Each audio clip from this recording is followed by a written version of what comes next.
Assalamualaikum warahmatullahi wabarakatuh. Kita ketemu lagi dalam penjelasan materi bab 10 yaitu tentang ekosistem.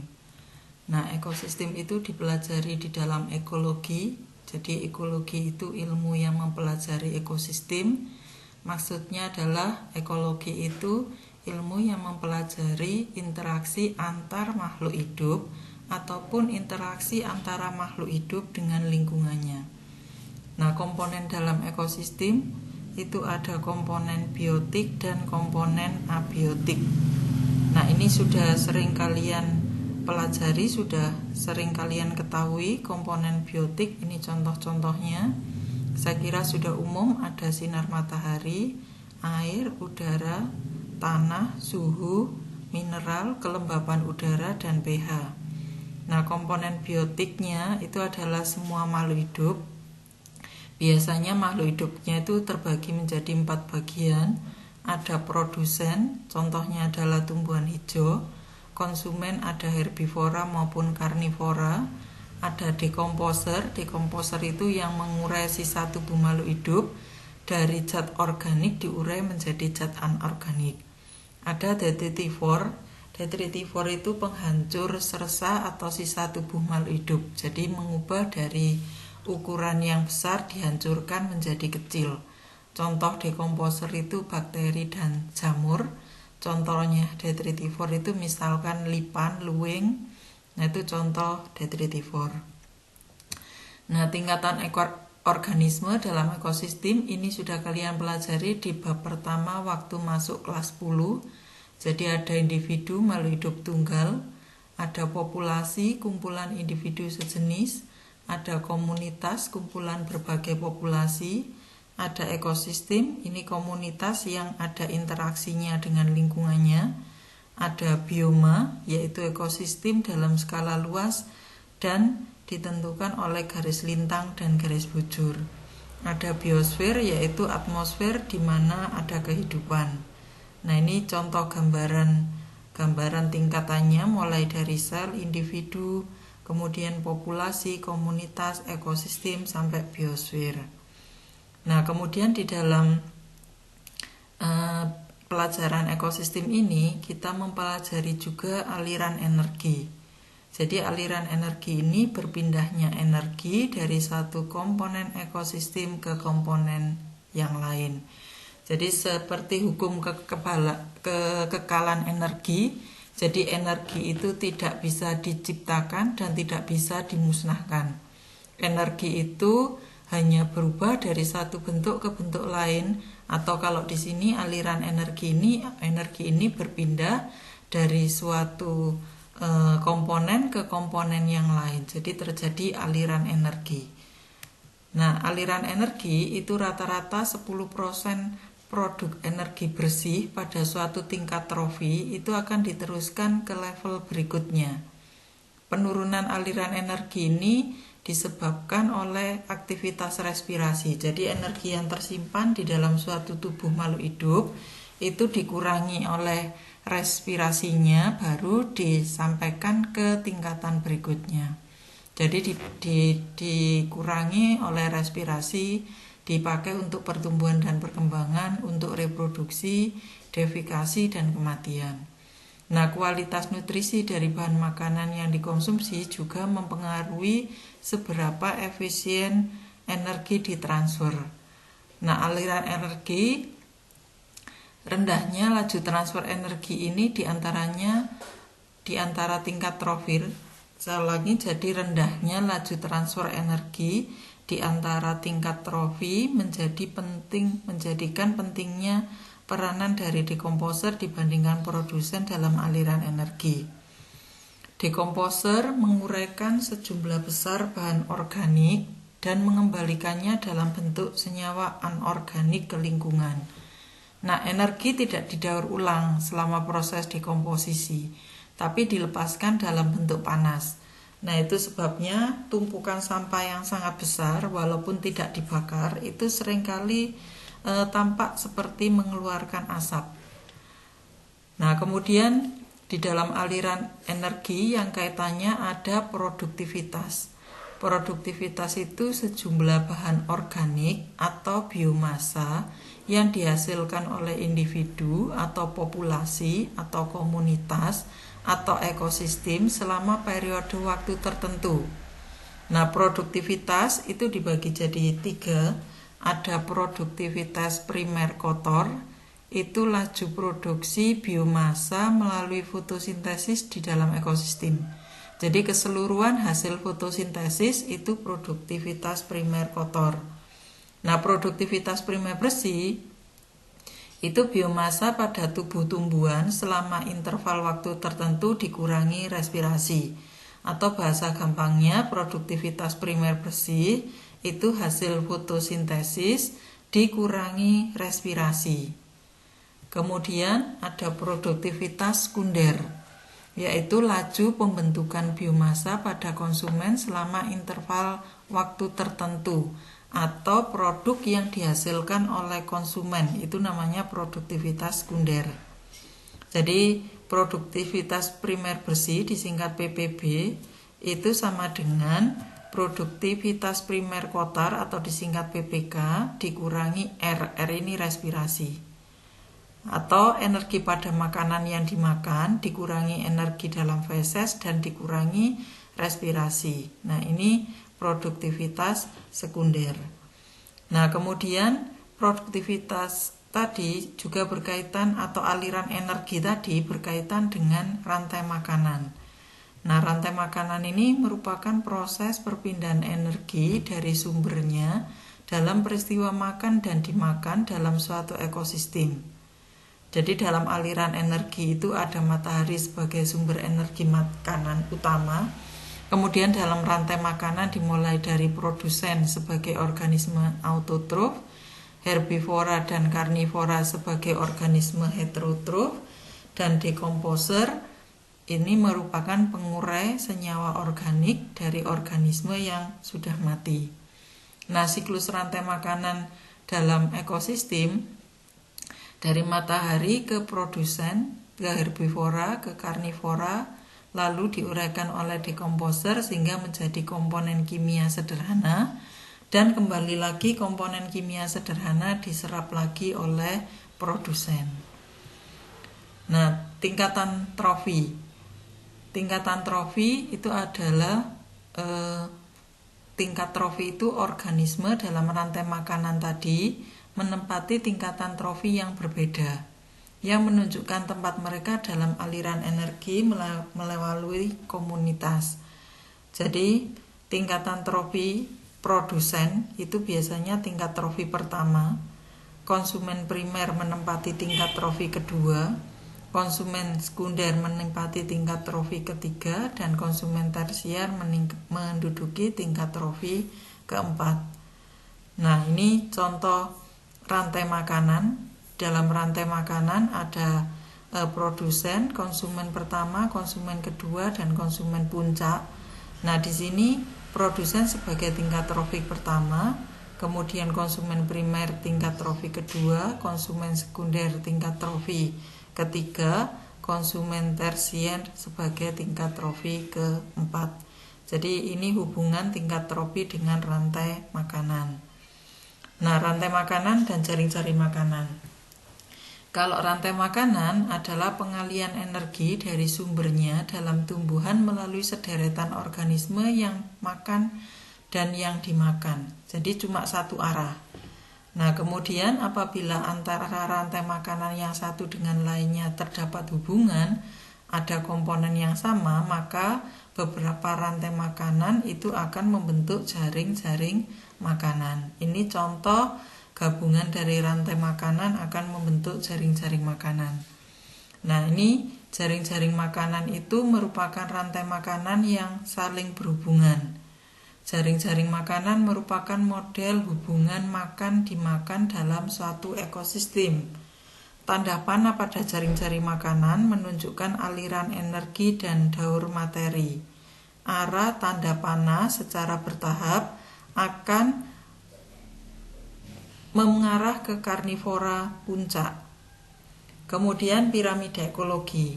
Piramida ekologi itu gambaran susunan antara trofik dapat disusun berdasarkan kepadatan populasi, berat kering, maupun kemampuan menyimpan energi pada tiap tropik.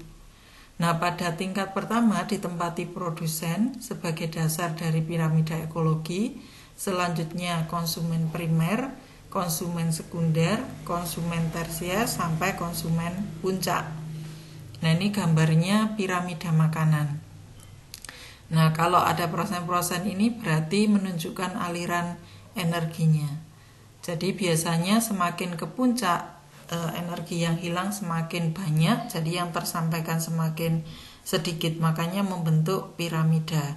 Nah, energi itu biasanya hilang dalam bentuk panas. Kita lepaskan ke atmosfer, sehingga yang disampaikan ke tingkatan berikutnya itu lebih sedikit. Ada 3 macam piramida ekologi. Ada 3 macam piramida ekologi, yaitu piramida jumlah, piramida biomasa, dan piramida energi. Nah, kalau piramida jumlah itu suatu piramida yang menggambarkan jumlah individu pada setiap tingkat trofik dalam satu ekosistem.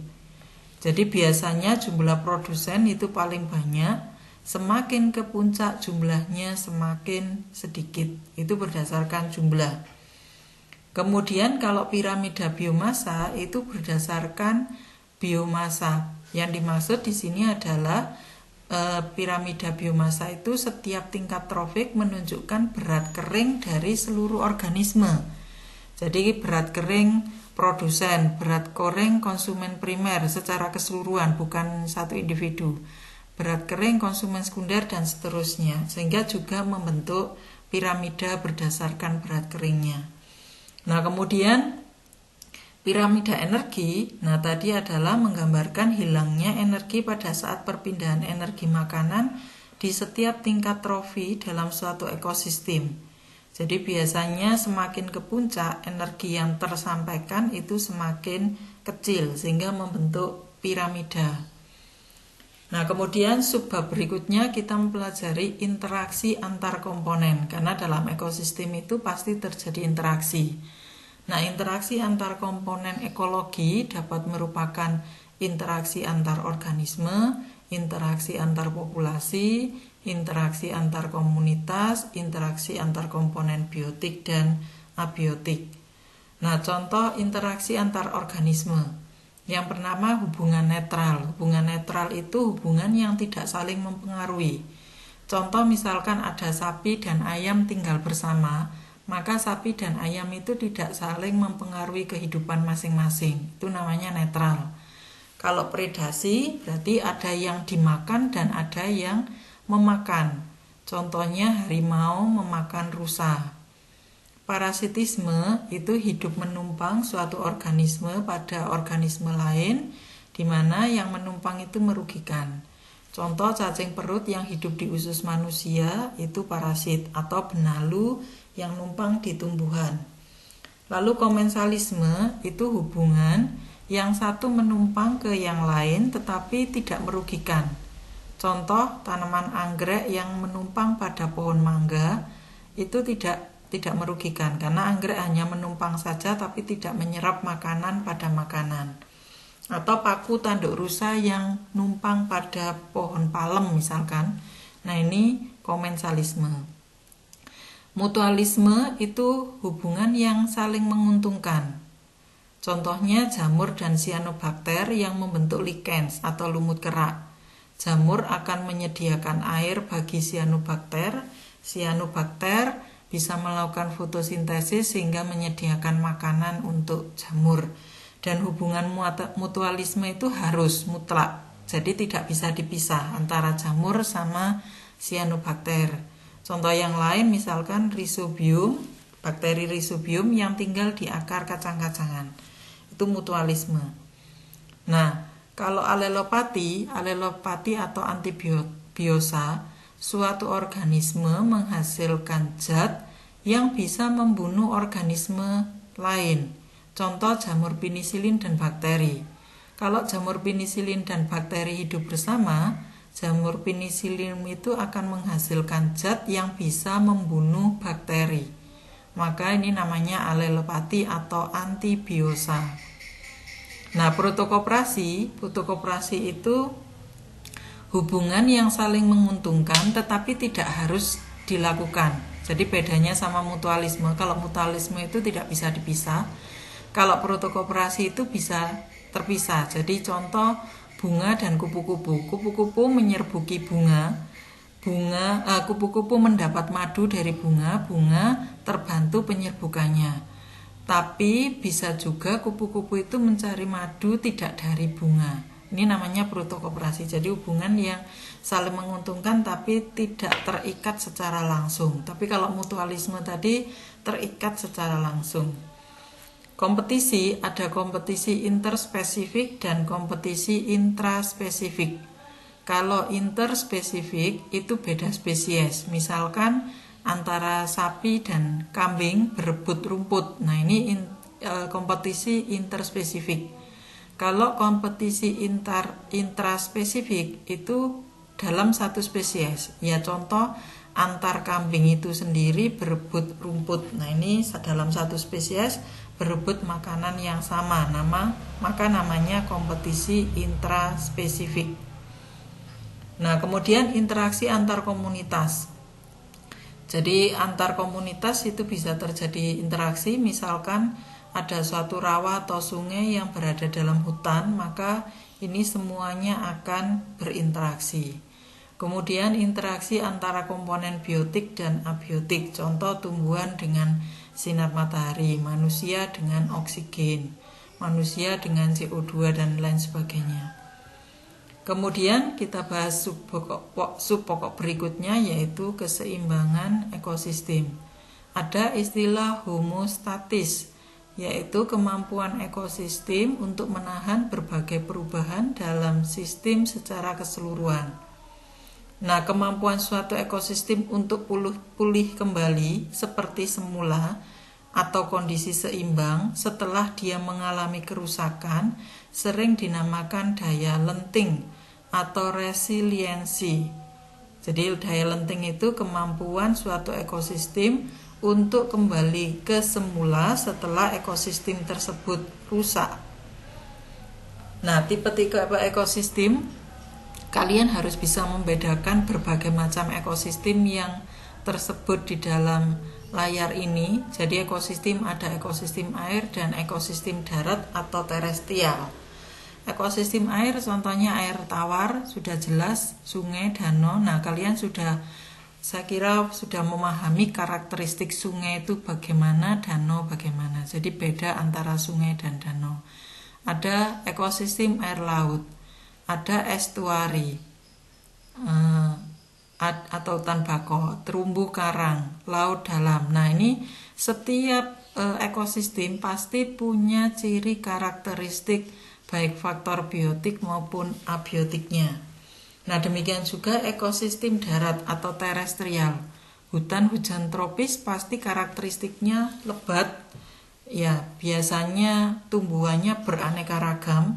Biasanya curah hujan tinggi, lalu hutannya gelap karena lebat sehingga tertutup oleh daun yang rimbun sehingga gelap hutannya. Savana itu padang rumput tapi masih ada belukarnya, masih ada perdunya. Kalau padang rumput atau stepa itu murni padang rumput.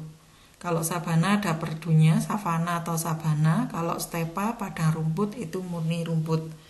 Nah, gurun, saya kira kalian juga sudah tahu karakteristiknya. Biasanya curah hujannya rendah.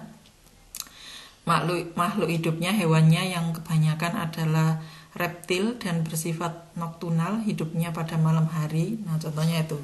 Kemudian hutan gugur. Kalau hutan gugur itu biasanya cirinya tumbuhannya homogen. Kalau hutan hujan tropis itu heterogen, kalau hutan gugur homogen. Misalkan hutan jati.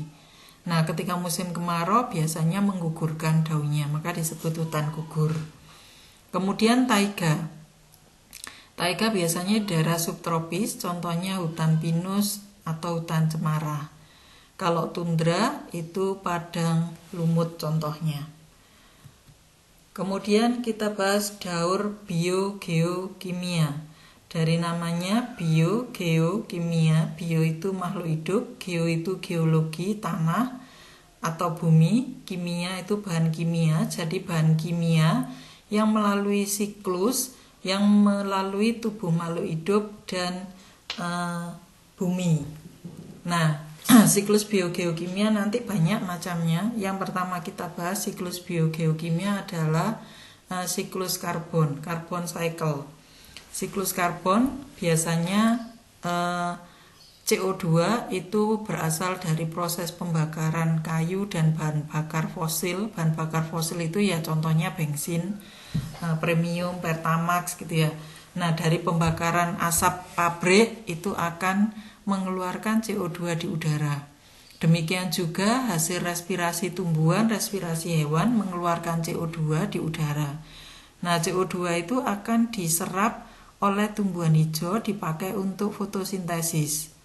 Nah, hasil fotosintesisnya biasanya glukosa atau disebut C6H12O6. Nah, C6H12O6 hasil fotosintesis itu akan dimakan hewan. Kemudian kalau hewan dan tumbuhan kalau mati, maka contohnya glukosa tadi, C-nya tadi, misalkan C6H12O6 tadi, itu adalah bahan organik yang akan diuraikan oleh detritus. Jadi makhluk hidup yang mati itu diuraikan, dipecah menjadi kecil-kecil, kemudian diuraikan oleh dekomposer menjadi unsur yang terpisah-pisah. Jadi menjadi C sendiri, O sendiri, H sendiri. Nah, balik lagi unsur-unsur tersebut bisa menjadi bahan bakar fosil atau bahan batuan dan lain sebagainya. Dan kembali lagi bahan bakar fosil untuk proses pembakaran. Ini carbon cycle. Kemudian yang berikutnya, yang kedua adalah nitrogen cycle. Siklus nitrogen. Nah, siklus nitrogen itu jumlahnya terbesar di udara. Jadi udara yang kita hirup atau udara yang ada di atmosfer ini biasanya kadar nitrogennya 80%. Jadi oksigen itu hanya sekitar 18%, 2% lainnya adalah gas-gas lain, yaitu contohnya ya CO2 tadi misalkan. Jadi yang terbesar 80% adalah nitrogen. Nah, nitrogen itu tidak bisa masuk ke dalam tanah secara otomatis. Jadi yang mengikat nitrogen dari udara masuk ke dalam tanah itu contohnya bakteri Rhizobium. Bakteri Rhizobium itu tinggal di akar kacang-kacangan. Nah, ini yang bisa memfiksasi nitrogen. Adanya petir atau kilat itu juga bisa menyebabkan nitrogen yang ada di udara terfiksasi masuk ke dalam tanah. Atau makhluk hidup yang sudah mati setelah diuraikan oleh dekomposer akan berubah menjadi amonia. Di dalam amonia itu ada rumus kimianya NH4. NH4 itu juga mengandung nitrogen. Jadi nitrogen hasil fiksasi bakteri maupun nitrogen hasil dekomposer atau nitrogen yang ada di amonia itu akan mengalami proses nitrifikasi. Nitrifikasi itu proses pengubahan amonia menjadi nitrit. Nah, kemudian nitrit atau NO2 akan dirubah menjadi nitrat. Yang mengubah nitrit menjadi nitrat itu bakteri, terjadi nitratasi namanya. Terjadi nitratasi. Kalau tadi nitritasi, yang di sini nitratasi. Nah, nitrat itulah yang baru bisa diserap oleh akar tanaman. Nah, sebagian nitrat yang tidak diserap oleh akar tanaman akan kembali lagi ke atmosfer, ke udara. Nah, makanya kalau misalkan kalian membuat pupuk, baik itu dari pupuk kandang maupun pupuk kompos, itu tidak bisa kotoran hewan itu langsung digunakan menjadi pupuk. Jadi kotoran itu harus ditimbun dulu di dalam tanah. Pertama kali sebulan akan berubah jadi amonia, kemudian bulan berikutnya akan berubah jadi nitrit, bulan berikutnya baru berubah jadi nitrat. Nah, baru nitrat itulah yang bisa diserap oleh akar tanaman. Jadi kalau masih belum teruraikan menjadi nitrat, tidak bisa diserap oleh akar tanaman. Jadi kita tidak bisa memupuk tanaman dengan kotoran hewan langsung. Harus diperam dulu di dalam tanah sehingga berubah menjadi nitrat. Kemudian siklus fosfor. Nah, kalau siklus fosfor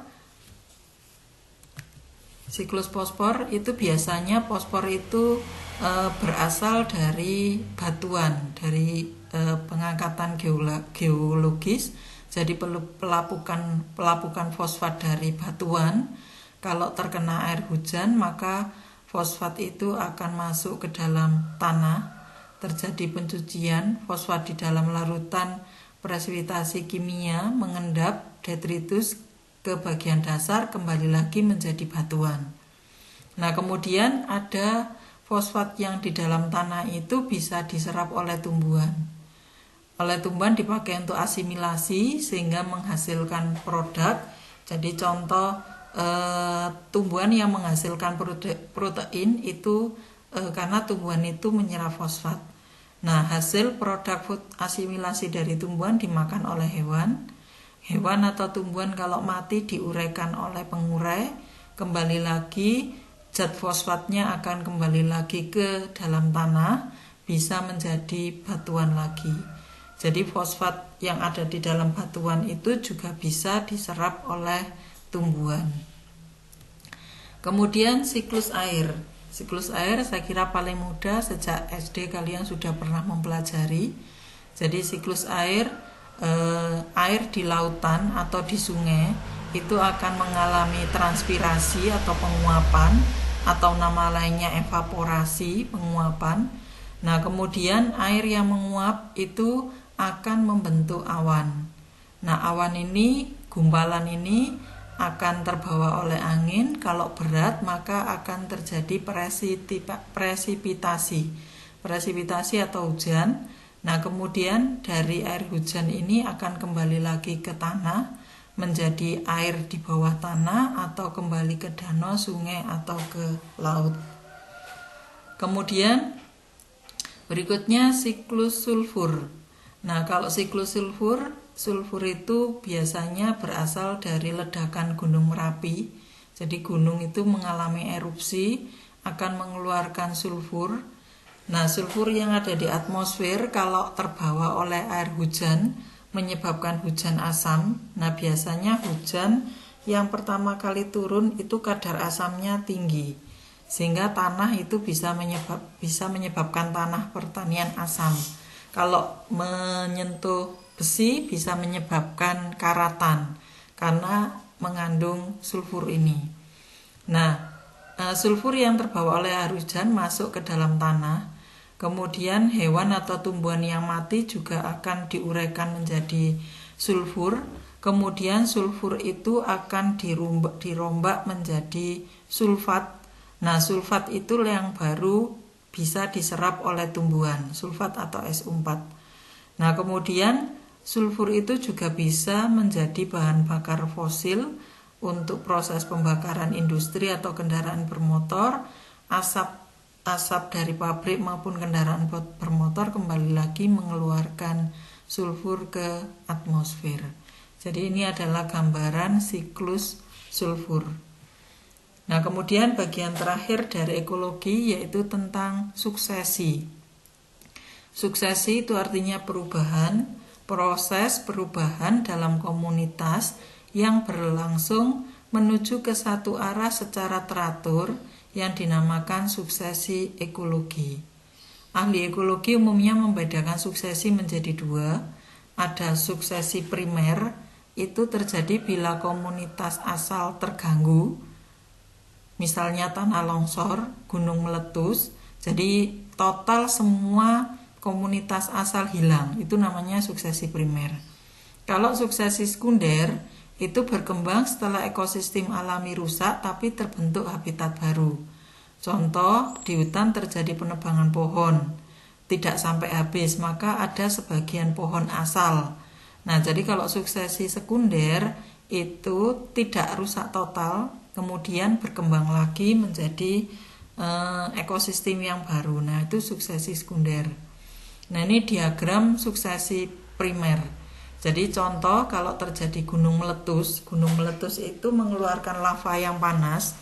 Biasanya di sekitar gunung meletus semua makhluk hidup di sekitarnya mati, terkena lava yang panas, sehingga lahannya menjadi gundul.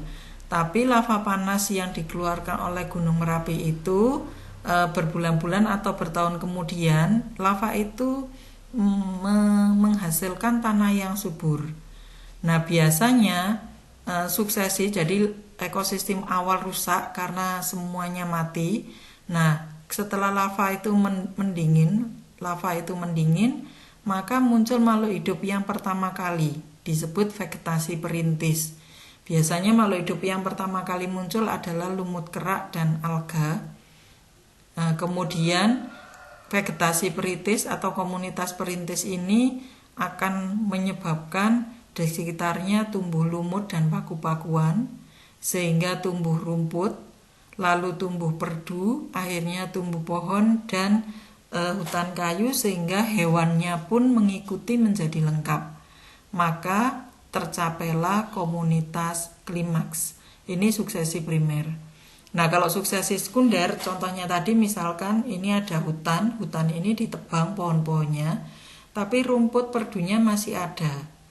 Nah, kemudian nanti bertahun-tahun kemudian tumbuh pohon lagi, mencapai komunitas klimaks, maka suksesi sekunder. Tapi kalau diawali dari gundul, diawali dari alga sampai mencapai komunitas klimaks, ini namanya suksesi primer. Nah, itu materi tentang ekosistem. Jadi materi ini mudah karena kalian sudah sering mempelajarinya. Saya kira itu yang bisa saya sampaikan. Kurang lebihnya mohon maaf. Wassalamualaikum warahmatullahi wabarakatuh.